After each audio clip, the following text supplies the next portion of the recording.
Primeiramente, boa noite a todos, né? Que a paz do Mestre Jesus permaneça entre nós, né? E para nossos trabalhos, nós vamos convidar a nossa irmã Samanta, né? E fazer uma homenagem ao Dia dos Pais. Agora, Dia dos Pais, o próximo domingo é o Dia dos Pais, né? Então vamos lá, Samanta, fazer essa homenagem aos pais, né? Que aqui se faz presente.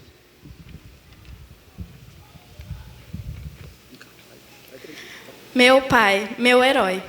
Quando eu cheguei a este mundo, não sabia ao certo o que estava fazendo aqui. Até que percebi que havia alguém para me orientar na jornada. Quando comecei a ensaiar meus primeiros passos, você me sustentou, segurando-me a mão. E entendi que você não desejava me carregar no colo para sempre. Queria que eu andasse com as próprias pernas. Quando entrei em casa pela primeira vez, ofegante, me queixando dos amigos, você disse para eu me acertar com eles.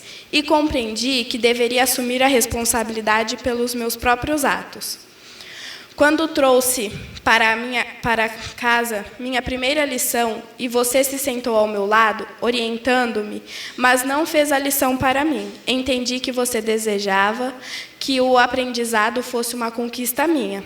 Quando, um dia, meus amigos saíram da sala e eu tracei alguns comentários maldosos sobre eles, e você me disse que não devemos falar mal das pessoas ausentes. Aprendi as lições da sinceridade e do respeito. Nos momentos difíceis, você estava sempre ao meu lado para me apoiar, e nas horas alegres não me faltou o seu abraço para compartilhar. Quando fraquejei diante do meu primeiro embate da vida, você me falou de coragem. Quando chorei as lágrimas provocadas pelo primeiro sofrimento, você me falou de resignação. Quando desejei fugir dos compromissos que se apresentavam, você me falou de responsabilidade. Quando pensei em mentir para um amigo, você me falou de fidelidade. Quando você pressentiu em meu olhar a insinuação da vingança, você me falou de perdão. Quando desejei salvar o mundo, nos ardentes dias da juventude, você me ensinou a moderação e o bom senso. Quando quis me submeter aos modismos do grupo, você me falou de liberdade. Quando me iludi, pensando que o mundo era meu, você me falou do Criador do Universo. Assim, meu pai, desejo dizer que você sempre foi meu herói, meu amigo, meu grande mestre, meu companheiro de caminhada. Hoje, eu sei muito bem o papel que me cabe na construção de um mundo melhor, porque isso eu aprendi com você, meu grande e admirado amigo. Feliz Dia dos Pais a todos os pais presentes e ausentes.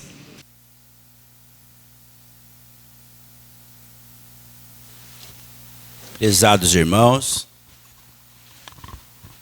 o nosso boa noite carinhoso e fraternal a todos nós que nos encontramos nesta noite,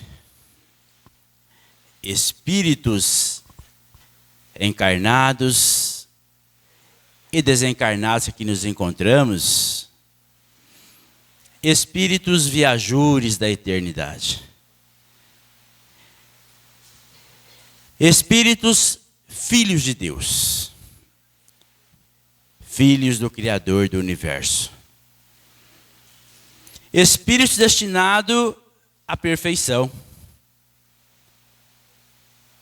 pois sois imagem e semelhança do Pai. Espíritos que há algumas centenas de milhões de anos vem imprimindo em si mesmos os sublimes princípios do trabalho, da lapidação, através de algo que nós ainda temos dificuldade de compreender, de um fenômeno interessantíssimo, que por mais que nós desejamos afastar de nós, mas a cada dia está ali presente, nos convidando a olhar para nós mesmos. Princípio esse chamado dor. A dor que nós vamos encontrar lá no capítulo 9 do Evangelho, em um subtítulo chamado Paciência, quando um Espírito amigo nos fala: quando sofrerdes, não blasfemai, mas antes agradecei a Deus, que pela dor vos tem marcado para a glória dos céus. A dor é uma bênção que Deus envia aos seus eleitos. E nesses nossos dias, como costumeiramente dizemos aqui, nesses nossos dias de transição planetária, nesses nossos dias em que sentimos em nós vibrar a presença dos grandes mestres do mundo maior. E em especial, se pararmos para sentir, se pararmos para buscar perceber, se ampliarmos a nossa percepção, nós iremos perceber que nunca se fez tão presente a presença do Cristo, a presença de Jesus. Por que razão? Pelo fato do momento em que nós estamos atravessando. Segundo a espiritualidade nos tem dito, através de vários veículos de comunicação espiritual, que nós estamos em pleno processo de transição. O planeta Terra está saindo da condição de provas e expiações, passando para um mundo de regeneração. E Jesus, logicamente, Espírito governador desse planeta, planejou isto. Isto foi devidamente planejado pelo mundo maior, sob o comando do Mestre Jesus, este amigo incondicional de nossas vidas. E, com certeza absoluta, não poderia ser diferente, ele sabe do que está fazendo. Ele tem plena consciência do trabalho que está realizando no coração de cada um de nós que nesse momento aqui habitamos. No coração dos 7 bilhões de espíritos, hoje encarnados no planeta Terra. É mais no coração dos 20 e poucos bilhões de espíritos que nesse momento se encontra no plano espiritual, mas que são habitantes deste planeta, segundo palavras do Espírito Emmanuel. E logicamente, obviamente, essa transição ela não ocorreria, não pode ocorrer sem que haja em cada um de nós uma transformação, uma mudança, uma quebra de paradigmas, uma quebra das algemas que nos prende à matéria, que nos prende ao medo, aos dogmas, às escravidões emocionais.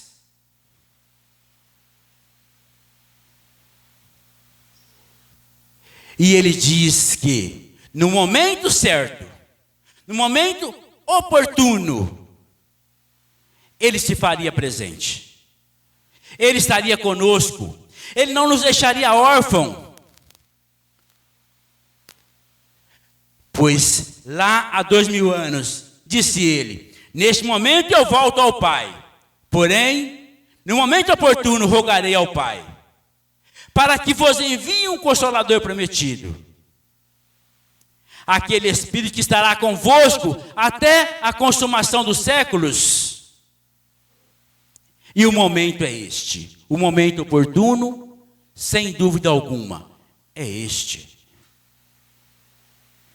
E é em razão disto que eu faço a reflexão da noite para nos chamar a atenção de algo que, nesse momento, está mexendo com a humanidade. Uma doença que está mexendo com a humanidade.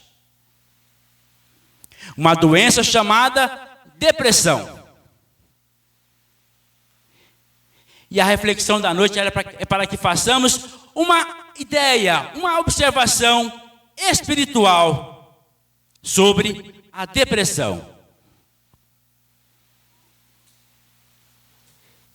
Clinicamente falando, nós sabemos que é uma doença de natureza emocional, com consequências fisiológicas, caracterizada por alguns sintomas, por alguns critérios diagnósticos, que começa por uma ausência de prazer. Ausência de prazer. É o critério básico para um diagnóstico da depressão. Não é a tristeza como muito se pensa. Ao contrário do que se pensa, a tristeza não é o item mais importante para um diagnóstico de depressão. Até porque, quem aqui não sente tristeza? Quem aqui nunca sentiu uma tristeza? Todos nós sentimos tristeza no nosso dia a dia. A perca de um emprego, a morte de um ente querido, um filho que não passou no vestibular, um amigo que eu gosto que foi embora para uma cidade distante, mudou de emprego, foi para outro lugar. Ela faz parte. É uma emoção como tantas outras. Uma emoção como a raiva, como a alegria, como o medo, como o nojo, como a ansiedade. Porque ela permite, através desse sentimento, que a gente entre em conexão, que nós estejamos em contato com as coisas que acontecem no nosso dia a dia. Ela é importante. Assim como todas as emoções que existem, que se manifestam em nosso corpo, são importantes.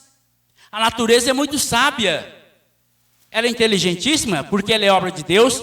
A natureza não iria criar em nós algo que fosse para nos destruir. De jeito nenhum. Porque a natureza, ela age em nós com o princípio da preservação da espécie, perpetuação da vida. Então, todas as emoções que se manifestam em nosso corpo têm uma finalidade, tem uma razão para nós termos aquela emoção. E aí, erroneamente, a gente acha que tristeza é uma coisa ruim, que raiva não pode ter raiva. Pelo contrário, nós temos sim que sentir tristeza, sentir raiva, sentir medo. Se não fosse assim, a espécie não sobreviveria. Tem uma finalidade, tem uma razão fisiológica para isto. O problema é quando isto ocorre de tal modo que escapa à nossa percepção, escapa ao nosso controle. Eu não consigo parar para pensar, para observar por que eu estou reagindo assim. Por que eu reajo desse modo em determinadas situações, reajo assim, por que isso ocorre? Eu não paro para perceber isso. Eu simplesmente vou agindo no automático. E aí eu vou criando, pelo conceito errado das emoções, do significado delas, eu posso ir criando em mim algo chamado culpa. E a culpa, sim, ela é um dos elementos base para a manifestação de uma depressão. Mas a depressão propriamente como doença, aí já é uma outra questão. Ela é como uma doença, como uma outra doença qualquer, como uma anemia, como uma cardiopatia, como uma fratura de uma perna, é uma doença. E como doença, precisa ser tratada. É por isso que, se você tem alguém com depressão, certas falas que a gente costuma dizer para quem está com esse problema, não ajuda, só atrapalha. Complica mais ainda. Eu chego para alguém que está com depressão e falo assim, não, saia da cama, vamos lá, vamos andar, você tem que caminhar, você tem que... Isso não ajuda. Porque além dele não conseguir, ele ainda fica com a culpa de não conseguir. É como se você pegar alguém que está com a perna quebrada e falar assim, não, levanta essa cama, firme esse pé, vamos andar. O que vai acontecer? Ele vai agravar ainda mais a lesão.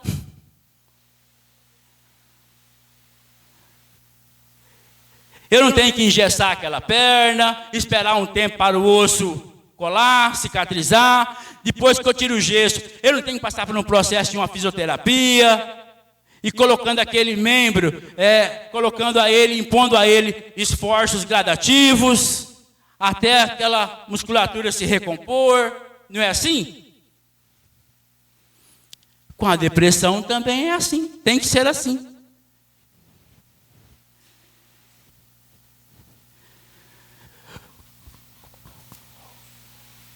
O segundo sintoma que normalmente aparece no caso de uma depressão é a falta de energia. O indivíduo começa a não ter mais energia para fazer as coisas. Até o falar, o conversar com alguém é algo assim, é cansativo, é pesado.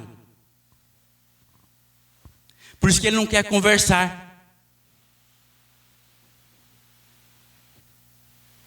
Porque ele sente como se estivesse fora do mundo. Na tristeza, o que nós temos é o quê? É um afeto triste. Eu estou triste, está ruim. Mas eu consigo trabalhar, eu consigo levantar, eu consigo fazer o meu café. Eu tenho energia para isso. Na depressão, não. Na depressão, a sensação que o indivíduo tem é que ele tem uma ausência de afeto, como se tivesse um buraco aqui, ó. É como se tivesse um buraco. É como se ele estivesse desconectado com ele mesmo. Por isso ele não consegue mais interagir.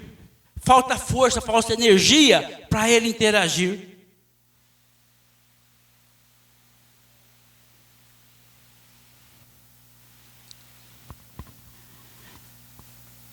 Na depressão, o indivíduo sente como se nada mais faz sentido na vida dele.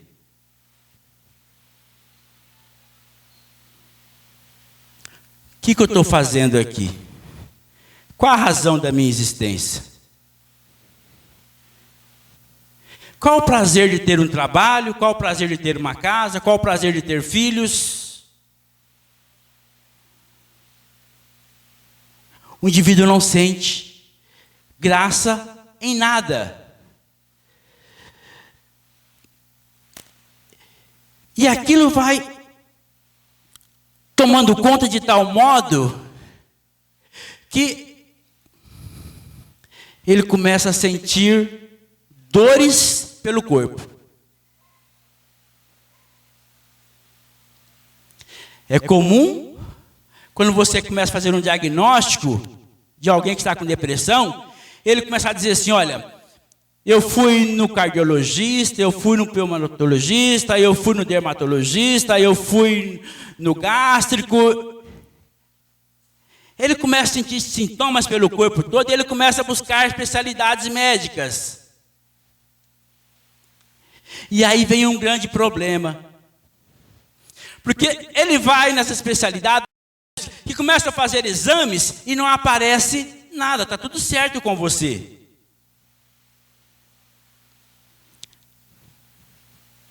Porque na depressão, nos exames clínicos, não aparece nada. Não há uma alteração no hemograma. Não há uma alteração no seu sistema bioquímico. Não existe isso. E isso vai gerando um estado de encolhimento. Vai perdendo o sentido da vida. Vai gerando uma desconexão com o mundo.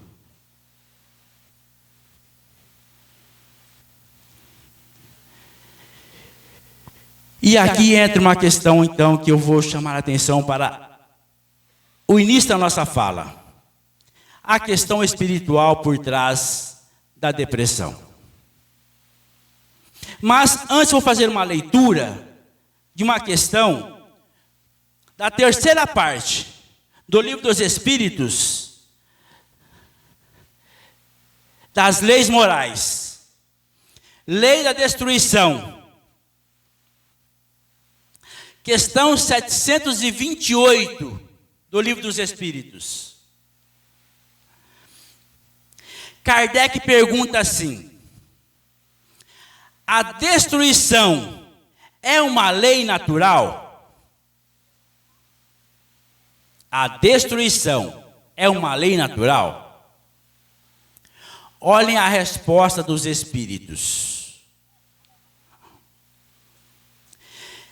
É preciso que tudo se destrua para renascer e se regenerar. É preciso que tudo se destrua para renascer e se regenerar. O que chamais de destruição é apenas transformação, que tem por objetivo a renovação e o melhoramento dos seres vivos.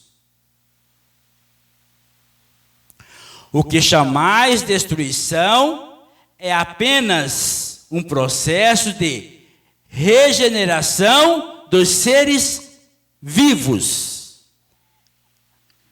Se nós pensarmos nessa resposta, essa questão, como que nós podemos entender então o sentido espiritual da depressão, já que a dor,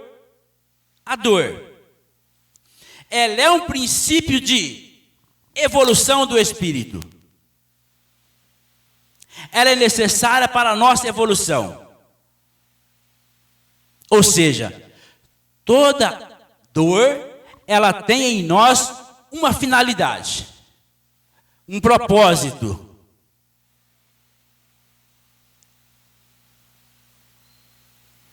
O que é que a depressão, então, em nossos dias, está falando para todos nós, já que, segundo a Organização Mundial de Saúde, hoje, aproximadamente 322 milhões de pessoas no mundo estão com depressão.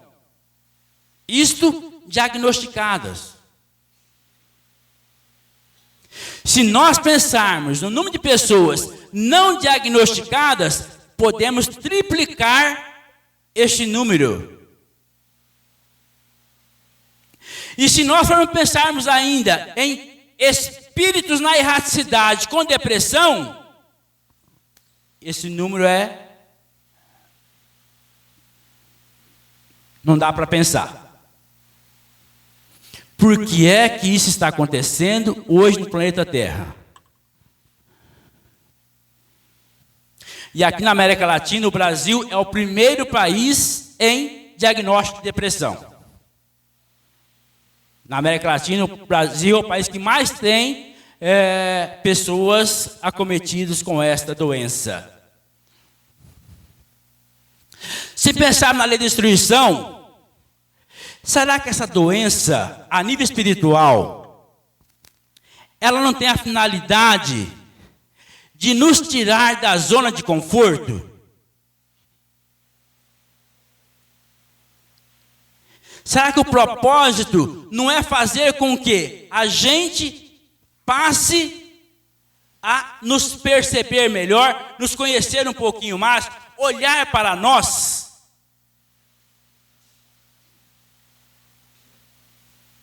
Mexer com as nossas estruturas psíquicas, mexer com as estruturas da alma, fazer com que a gente saia do comodismo, fazer com que saiamos da prisão, da mesmice, da rotina, mexendo conosco no sentido de fazer com que passemos a observar como é que somos, como que interagimos com o outro, como que reagimos diante das frustrações.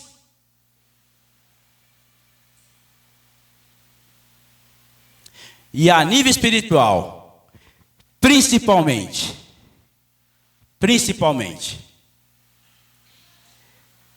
fazer com que a gente olhe para duas questões que têm sido as duas grandes chagas da humanidade e que têm atrasado a nossa evolução e que neste momento não dá mais para esperar, em razão dessa transição que estamos atravessando. Quais são as duas chagas que a depressão está nos fazendo olhar? Orgulho e egoísmo.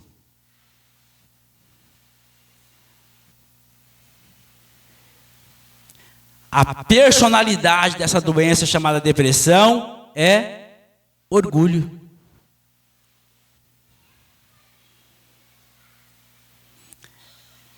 Eu não aceito o mundo como ele é. Eu quero que as coisas sejam do meu jeito. Se não for do meu jeito, não serve. Eu não quero ficar aqui. Essa é a personalidade da depressão.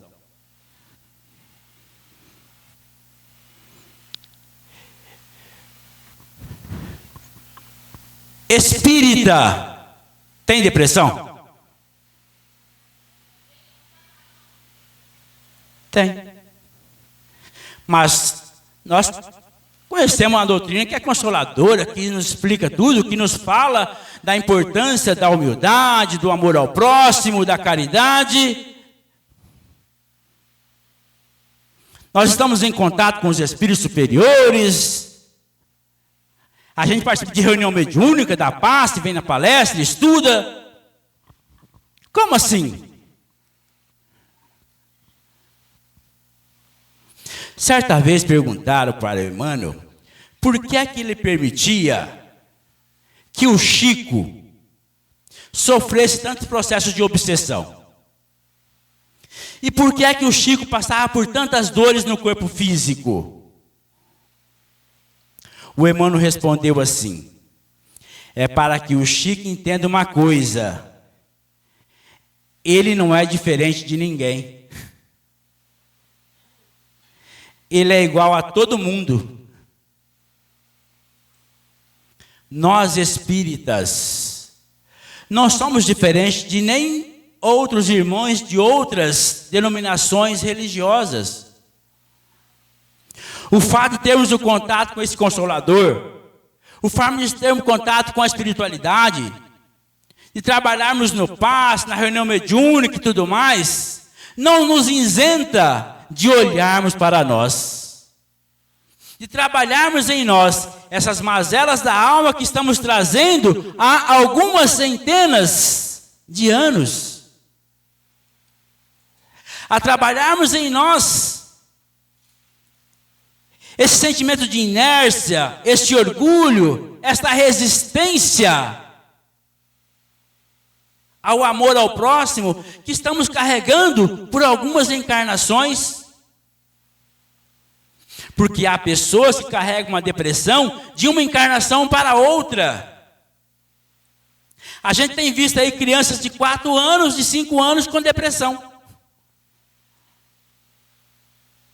Crianças de 6, 7, 8 anos se suicidando. Mais uma vez, fugindo. Não querendo assumir a vida. Não querendo olhar para si.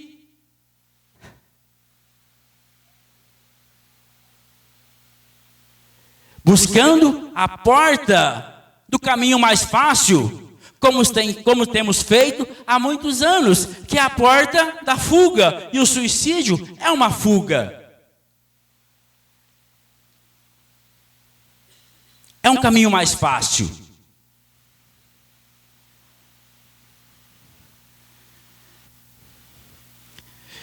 E o momento chegou a hora, não dá para esperar mais. Temos que olhar para nós.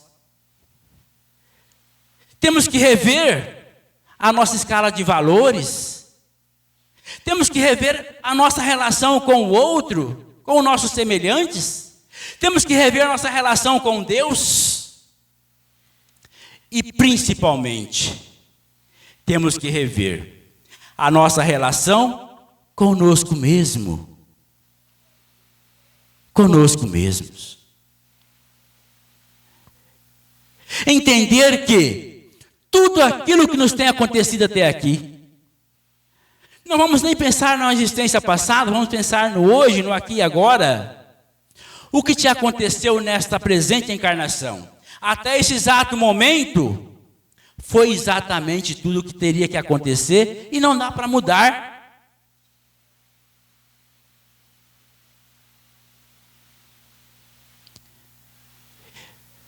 Mas a gente aceita, a gente compreende, a gente tem buscado aprender com isso tudo. Eu aceito o meu pai como ele é, eu aceito a minha mãe como ela é, eu aceito o meu irmão como ele é. Eu compreendo o meu amigo de casa espírita, o dirigente da casa espírita, o trabalhador, o colega que divide trabalho comigo, eu aceito como ele é. Eu aprendo com ele.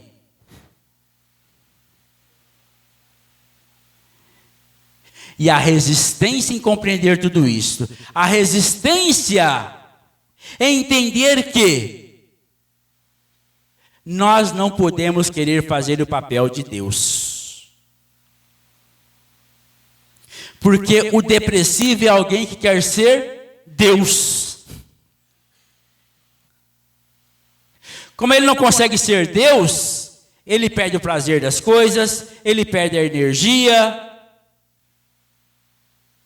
ele vai perdendo o sentido da vida. Porque ele quer controlar tudo. O depressivo, se a gente fazer uma análise da personalidade, ele é um tremendo de um controlador.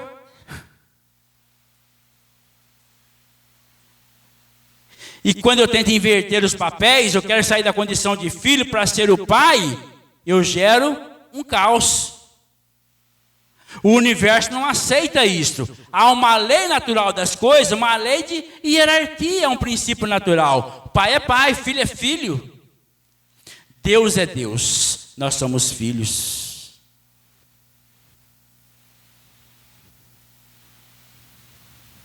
Quando eu quero que o Pedro, que o Joaquim, que a Maria, que a Joana haja como eu quero que eles ajam, senão eu não aceito, eu quero fazer o papel de Deus, eu quero ser Deus.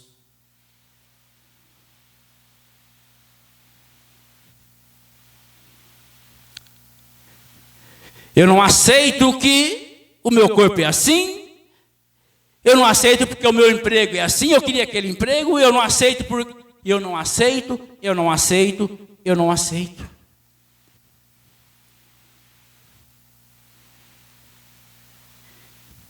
E o nome disso tudo se chama orgulho e egoísmo. E a nível espiritual, isso vai sim nos predispondo a uma questão que está por trás também, que permeia os processos de depressão, algo chamado obsessão espiritual. O que é a obsessão, se não é uma mente conectada a uma outra mente, uma mente tentando dominar uma outra mente, tentando impor-lhe a vontade. Isto é a obsessão. E o que é que cria essa sintonia com outra mente de igual teor? O meu padrão vibracional, a minha sintonia vibracional. Se eu não aceito, se eu me revolto, se eu quero controlar, isso nos leva a uma condição de vibração baixa, terra-terra.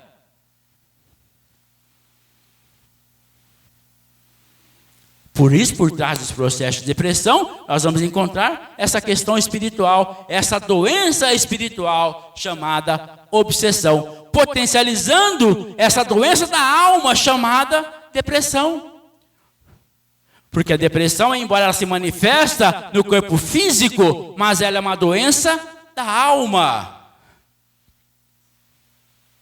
A alma vem se desconectando consigo mesma. Quando eu desconecto comigo mesmo, eu perco o meu próprio endereço, estou perdendo o endereço de Deus. Porque o Pai está dentro de cada um de nós.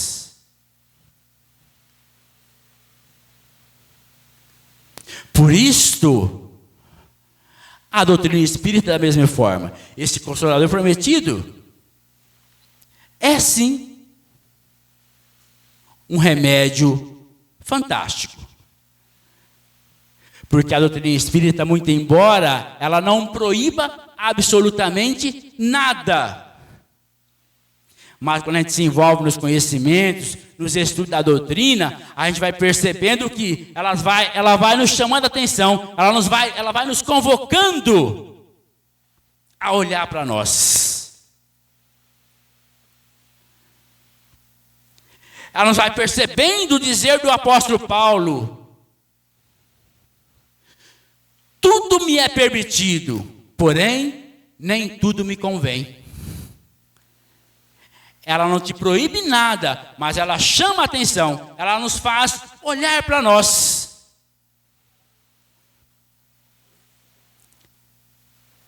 Ela nos faz perceber como que nós somos, quem somos nós, quais são as minhas companhias, como que eu reajo, como que eu ajo no meu dia a dia, na minha casa, no trabalho, no trânsito, na própria casa espírita.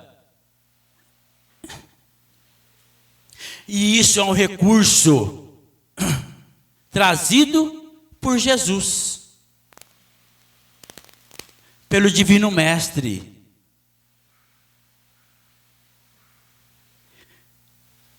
Porque Ele nos trouxe, e hoje, de um modo claro, objetivo, sem alegorias, a mensagem rediviva da Boa Nova.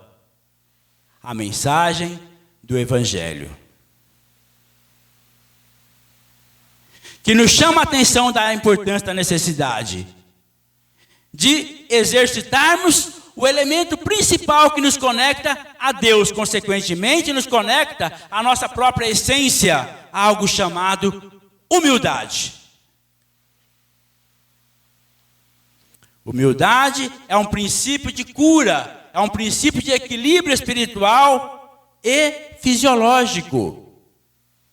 Porque o nosso corpo físico, ele apenas manifesta aquilo que nós trazemos na alma, no espírito. E, obviamente, outros recursos nós encontramos, como o passe, como a fluidoterapia. Mas só o passo, só a fluidoterapia já é o suficiente? Claro que não. É apenas um recurso que a doutrina nos disponibiliza. Mas o principal é a questão de fazer com que a gente passe a olhar para nós mesmos. É a proposta do autoconhecimento. É a proposta do descortinar das nossas mazelas. É a necessidade de termos a coragem de olhar para nós. Fazer as pazes com a nossa sombra. É deixar de negar quem eu sou. Eu sou orgulhoso, eu sou egoísta mesmo, eu reconheço isso. Eu ainda carrego em mim a mágoa, o rancor. Eu ainda tenho dificuldade de me alegrar com a alegria do próximo. E eu só posso combater isso em mim. Eu só posso resolver essas mazelas em mim quando eu tomo conhecimento, quando eu tomo consciência sobre essas questões que eu ainda carrego. Você não pode resolver aquilo que você não reconhece. E eu orgulhoso? Não. Vai continuar orgulhoso. Não fez as pazes com a sua sombra ainda. Porque a sombra não é algo ruim. É uma ideia errada. A nossa sombra, as nossas imperfeições, elas falam de nós, de quem nós somos. E eu preciso olhar para ela, porque somente quando eu olho para ela é que eu vou colocar luz nela.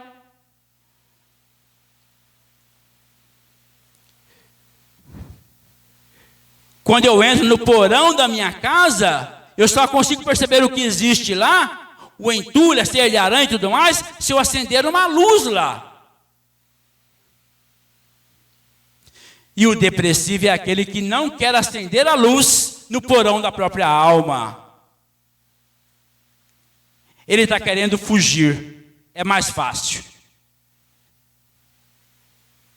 É por isso que uma depressão, quando não tratada, ela leva no seu desenrolar as ideias, as ideações suicidas. Porque eu quero fugir. Eu não quero olhar para aquilo. Eu não quero acender a luz no porão da minha alma. E a doutrina espírita nos chama a atenção para a necessidade de colocarmos uma luz. Tomar contato, fazer contato comigo mesmo. Reconhecer em mim quais são ainda as minhas necessidades, as minhas deficiências. Porque somente assim eu vou resolver o problema.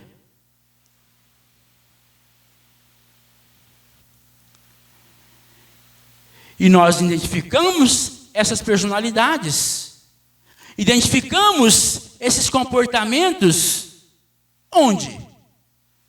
Em nós mesmos, no nosso cotidiano, no nosso meio, nas pessoas da nossa casa, as pessoas que convivem conosco. E a gente não se dá conta que ao invés de nós interagirmos, acolhermos para juntos resolvermos, a gente acaba apenas julgando. O tal do bendito julgamento, que acaba falando muito mais de nós do que do outro. Porque quando José fala de Pedro, eu conheço muito mais de José do que de Pedro. Então, julgar, mas olha, ele tem tudo na vida, não dá para entender porque que... Esse olhar não ajuda, esse olhar não resolve.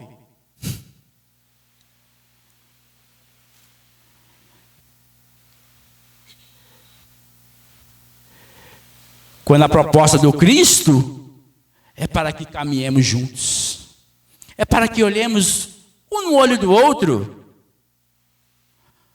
Em que eu posso te ajudar? Quando eu não estou disposto a ajudar, você não pode fazer assim, você não pode agir assim, você tem que fazer assim, você tem que fazer... Não.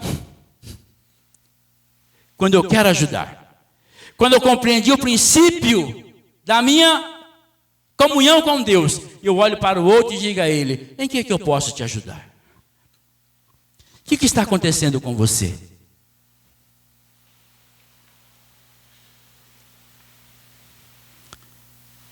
Eu não posso caminhar 5 quilômetros com você, mas eu posso caminhar 100 metros. Vamos juntos?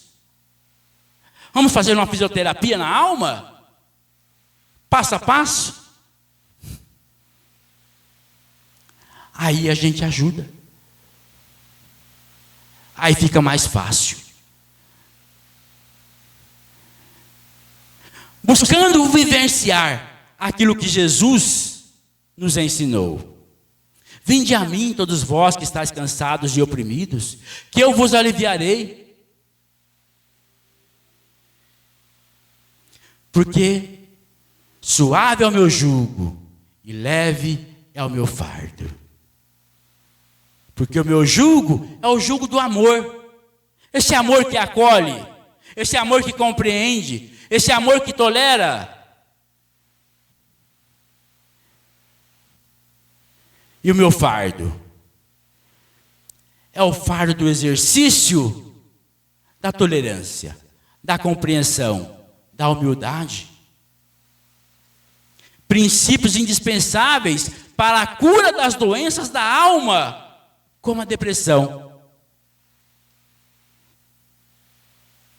Princípio para a cura, princípio para o movimento de sairmos da inércia e olhar para nós mesmos. Nesse movimento de reconstrução do espírito. Porque o momento é de reconstruirmos o nosso espírito ainda preso há algumas centenas de anos de guerras, de lutas, de escravidão. E nesse momento sentimos a energia do Cristo envolvendo a todos nós. Pelo princípio da dor, porque nós não ouvimos ali atrás a professora chamada amor. E a dor vem como esse elemento, mexendo com todos nós, fazendo com que nos levantamos da nossa cadeira,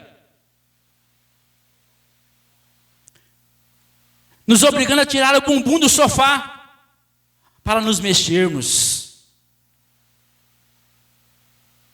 para fazermos alguma coisa, para olhar para nós. Do contrário, continuaremos almas presas, algemadas ao orgulho, ao egoísmo, às deficiências que nos têm escravizado até aqui. E no Evangelho segundo o Espiritismo, lá no capítulo 5, tem um item interessantíssimo também, chamado a melancolia, que vale a pena a leitura para a nossa reflexão da noite. Sabeis, porque uma vaga tristeza se apodera por vezes dos vossos corações, e vos faz achar a vida tão amarga. É o vosso espírito, que aspira à felicidade. É o vosso espírito que aspira à felicidade. Porque para a felicidade, Deus nos criou. Nós fomos feitos para sermos felizes. Prazer é algo natural da vida. Nós fomos feitos para sentir prazer, não ficar sentindo dor.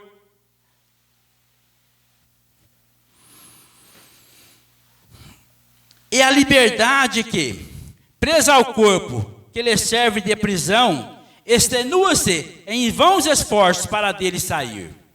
Mas, vendo que são inúteis, cai no desencorajamento. E o corpo, suportando sua influência, a languidez, o abatimento e uma espécie de apatia, se apoderam de vós e vos achais infelizes. Crede-me, resisti com energia a essas impressões que enfraquecem vossa vontade. Essas aspirações para uma vida melhor são inatas no espírito de todos os homens, mas não as procureis neste mundo. E, atualmente, quando Deus vos envia seus espíritos para vos instruírem sobre a felicidade que vos reserva, esperai pacientemente o anjo da libertação que deve vos ajudar a romper os laços que mantêm vosso espírito cativo. Lembrai-vos de que tendes a cumprir durante vossa prova da terra uma missão de que não suspeitais. Que missão é esta?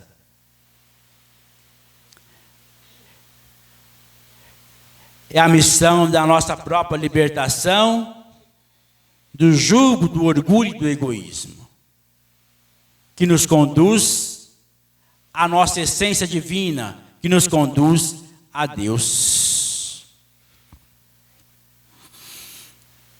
E se no curso dessa prova, e desempenhando vossa tarefa, vedes os cuidados, as inquietações, os desgostos se precipitarem sobre vós, sede fortes e corajosos para os suportar.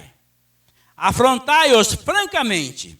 Eles são de curta duração e devem vos conduzir para perto dos amigos que chorais, que se regozijarão com vossa chegada entre eles, e vos estenderão os braços para vos conduzir a um lugar onde os desgostos da terra não têm acesso. François de Geneve, Bordeaux. Ou seja, o que é uma encarnação? De 50, 60, 80 anos diante da eternidade do Espírito. Passou. As dificuldades, as dores, são princípios que nos libertam desse jugo para nos colocar nos colocar em sintonia com a nossa essência espiritual, junto aos amigos que já transitaram por este universo de dores e sofrimento e hoje se encontram em planos superiores, como está ocorrendo com todos nós, espíritos habitantes do planeta Terra. Meus irmãos, a dor é uma bênção que Deus envia aos seus eleitos. As dores do seu dia a dia, as nossas dificuldades, não tenha medo, olhe para elas. Pergunte a sua tristeza, a sua falta de energia, a sua falta de prazer. Pergunte a isto tudo. O que está querendo te dizer? O que você precisa aprender com isto? Quais são as suas necessidades? Por que isso está se manifestando em você? O que eu tenho que aprender com tudo isso? O que isso está falando de mim? O que Deus está querendo me dizer? Qual a mensagem do Pai para mim através dessa dor? O que eu tenho que enfrentar aqui? Qual é a minha missão? Qual é o planejamento dessa encarnação para mim? O que eu vim trabalhar nesse momento aqui que estou passando por essas dificuldades? Já que o Pai não erra, já que Deus é infinito amor e bondade. O que é que está acontecendo que eu não percebi ainda? Que meu olhar não alcançou ainda e que eu estou com medo de enxergar. Estou com medo de enxergar as minhas deficiências, o meu orgulho, mas se você não enxergar isso, você não resolve. Eu não consigo corrigir aquilo que eu não aceito ainda, aquilo que eu não enxergo. E a depressão é uma doença do espírito, convocando o próprio espírito a olhar para si. É uma doença de cunho espiritual, nos chamando a atenção para que você perceba que você é um espírito eterno. Você é um espírito imortal. Que você está na Terra em uma jornada, em uma experiência espiritual e não em uma experiência material. Ela tem a necessidade, ela tem a importância, ela tem o papel de nos resgatar do jugo da matéria e nos conduzir à nossa essência divina, sagrada. Mas isso só ocorre através desse processo de autoconhecimento. E é a isso que eu entendo que essa doença está nos chamando a atenção. E por isso ela tem acometido, ela está presente nos lares de todos nós. Porque nesse momento Jesus está convidando a todos nós a fazermos esse exercício de renovação, esse exercício de transformação para um mundo melhor, como essa transição planetária está nos convocando. Que a paz, que a luz, que o amor do Cristo abençoe a todos nós, hoje e sempre. Muito obrigado, muita paz a todos.